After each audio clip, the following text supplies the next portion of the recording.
Salam damai sejahtera. Berjumpa kembali dengan saya, Jo Borneng, dalam firman satu ayat. Kita akan berdoa terlebih dahulu. Kami bersyukur atas kebaikan-Mu Tuhan, bahwasannya kebaikan-Mu tidak pernah berkesudahan. Dalam nama Tuhan Yesus kami berdoa, amin.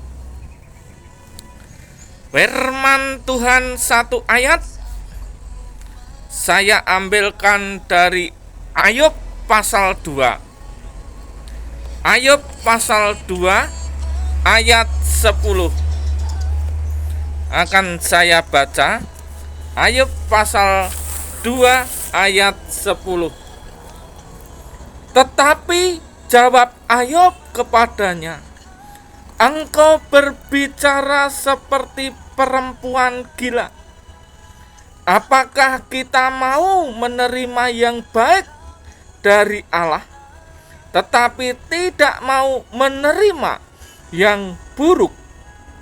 Dalam kesemuanya itu, Ayub tidak berbuat dosa dengan bibirnya.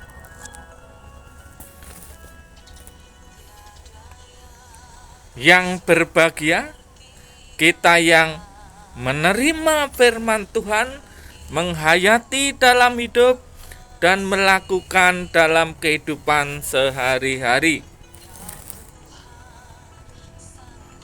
Haleluya, amin. Saudara yang dikasihi Tuhan, dalam kehidupan konkret ada kesulitan hidup, atau pendek kata penderitaan,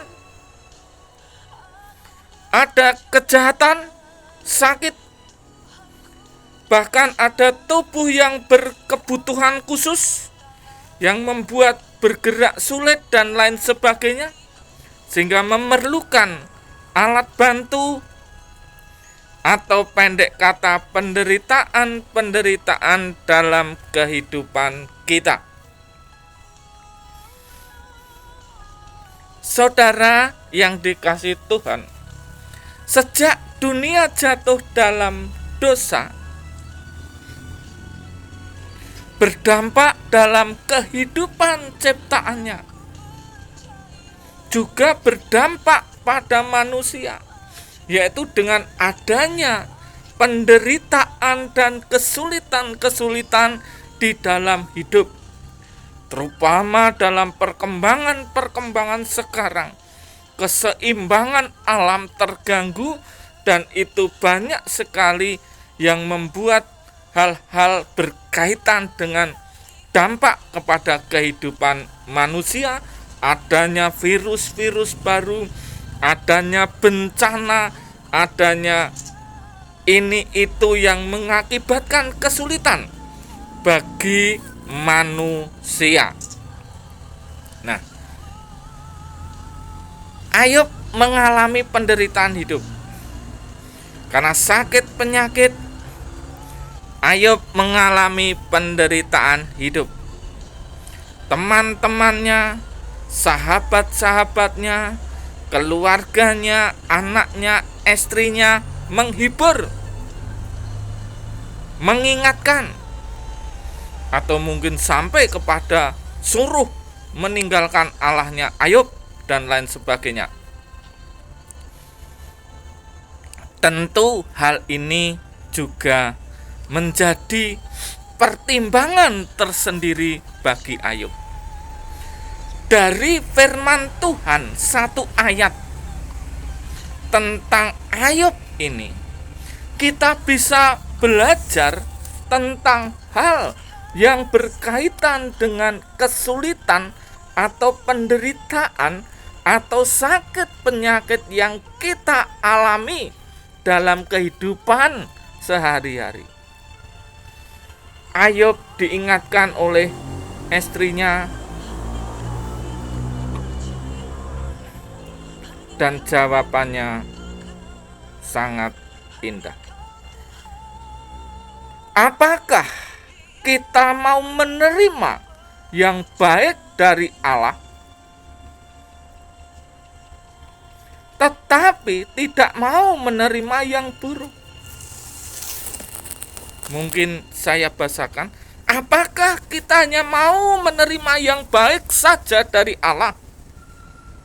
Hal-hal yang indah, yang baik, yang menyenangkan dari Allah saja.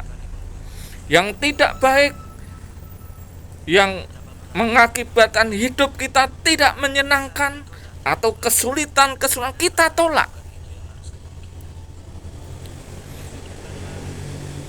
Saudara-saudara yang dikasihi Tuhan, banyak orang realitanya sakit penyakit menahun, cacat tubuh, memerlukan alat bantu apapun, situasi lingkungan yang gersang dan sulit. Ketika kita malas bekerja, mengakibatkan hidup kita miskin, yang tentu saja kita akan mengalami kesulitan. Saudara yang dikasihi Tuhan, Ayub memberikan teladan. Ayub memberikan contoh yang baik.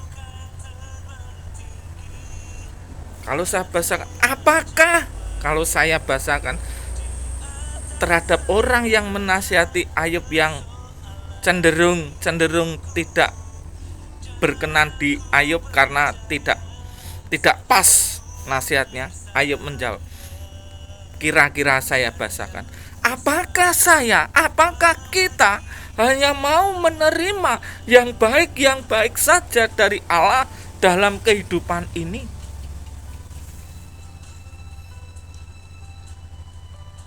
Apakah kita akan menolak dan menghindari ketika kita menerima hal-hal yang buruk, hal-hal yang mengakibatkan kita menderita dan sulit?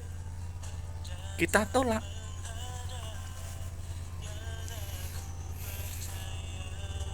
Saudara yang dikasihi Tuhan, kita boleh belajar dari Ayub.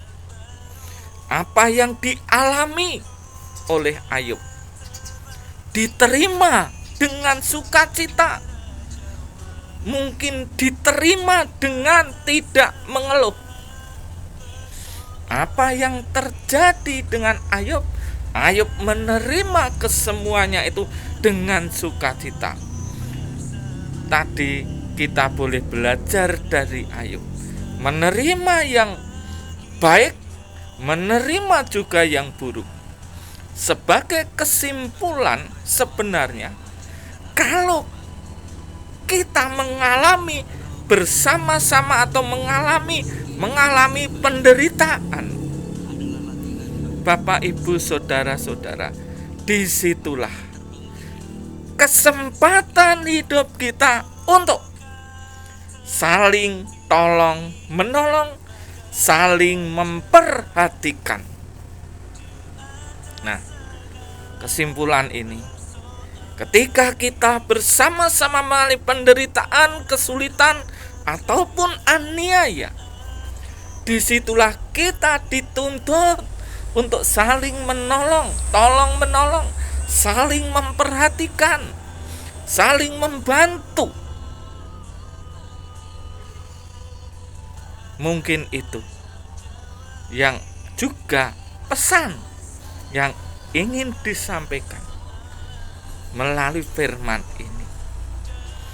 Karena nanti pada dasarnya tiap-tiap orang juga banyak yang akan mengalami seperti ini.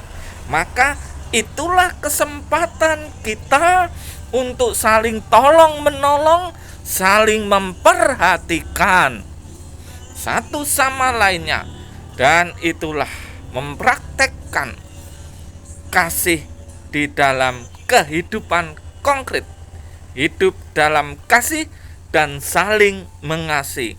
Kamu bisa. Ayo, kita saling tolong menolong, saling memperhatikan.